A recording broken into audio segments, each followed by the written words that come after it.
The agency is on high alert after an agent was compromised in Belarus. The agency's namesake television series is based on this idea, and it's just as exciting as it sounds.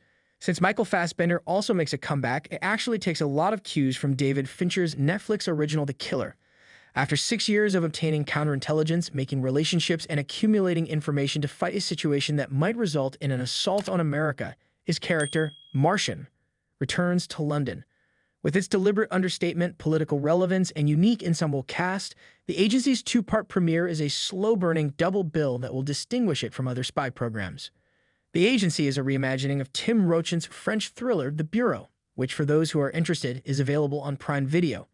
Jez and John Henry Butterworth, brothers and screenwriters, adapted it. In their new streaming series, the brothers use their big screen experience from popular films like Edge of Tomorrow and Indiana Jones and The Dial of Destiny.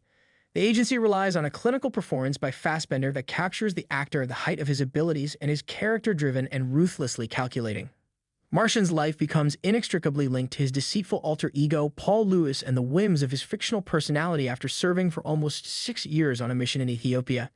His affair with Sami, a married social anthropology professor at Addis Ababa Central University, is the perfect example of this. When Martian is told to withdraw out of Ethiopia and return to London, his true objective is revealed, challenging the close and special tie between the two. A sudden 48-hour notice period he is given is the most difficult aspect of his mission ending. There isn't enough time to make last-minute changes with folks from his previous life. Naturally, Martian struggles to reintegrate into his former self upon his return. He gradually learns that the CIA has monitoring on him all the time, which makes the adjustment much more difficult. Their rationale for following him is based on procedure and making sure that no one from a spy's past returns to target them in the present. The main character gradually begins to believe that there are more limitations on his new existence than there were on the one he had for many years. As a result, Martian's situation is similar to the proverb, out of the frying pan and into the fire. But the majority of his annoyance stems from his wish to get back in touch with Sami. He eventually eludes the CIA's tag team and gets in touch with her once more, particularly after seeing a news report about an explosion in Ethiopia. When Martian finds out that Sami is okay, he feels comforted. But their conversation shows that she is also living in London, just like him.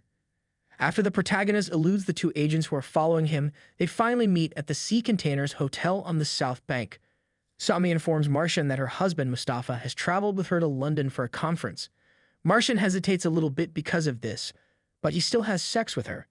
It is obvious that Martian has taken his affair personally, going beyond his fictitious character. However, being cautious, he looks into Sami and finds that she hasn't been showing up for the conference as promised. This makes Martian even more worried that she might be hiding something. Martian is given a brief reprieve after arriving back in London before a dire circumstance arises in Belarus. After being arrested by the police for a drunk driving incident, Coyote, an undercover agent, vanishes. But the more the London station staff investigates the case, the more anomalies surface. For example, it was disclosed that Koyo had never received alcohol tolerance training due to his history of alcoholism. As a result, it is somewhat puzzling that he was intoxicated, considering that Koyo had stated that drinking alcohol at work was strictly prohibited.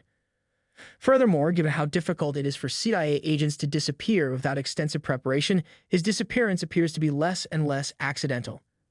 As a primary investigator, Martian is pulled into the case to determine exactly what happened during Koyote's trauma by drawing on his extensive field knowledge.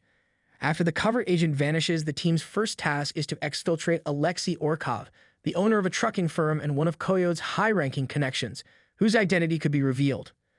Following a number of difficulties, the team is able to create a plausible history for Alexei's exfiltration, utilizing his brother's prior medical struggles as an excuse to relocate him from Belarus to Gdansk, Poland.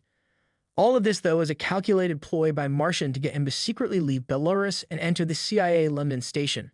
In order to ascertain how many of the agency's operations are compromised, the team questions him there.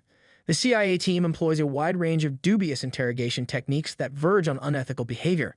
But, as Martian clarifies, it is a necessary evil in order to save the lives of many agents worldwide. Henry Ogletree's brother-in-law, a medical relief worker stationed in Ukraine, is one such agent. He receives a communication telling him to cancel the procedure and depart as soon as possible. Several military men on the road notice them during their escape and start a high-pursuit chase.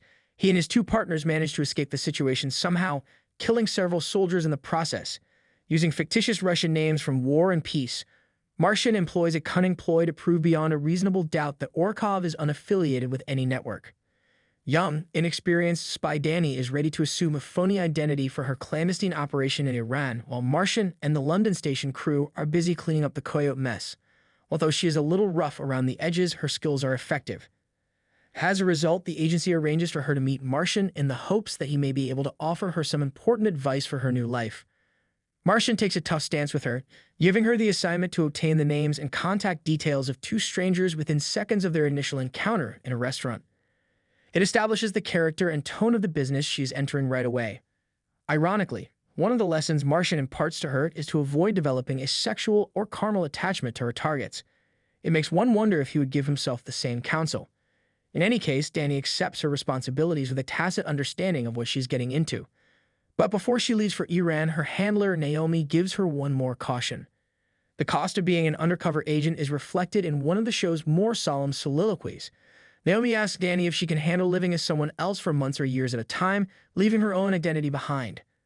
For a comparatively small result, the price is high. Danny is obviously too far along in the project to turn it down at this point. Given the seemingly insurmountable goal of entering the inner circle of her objective, Professor Reza Mortazavi, her career is still exceedingly hazardous. She has the resourcefulness to do it, but it will be interesting to see how she approaches it.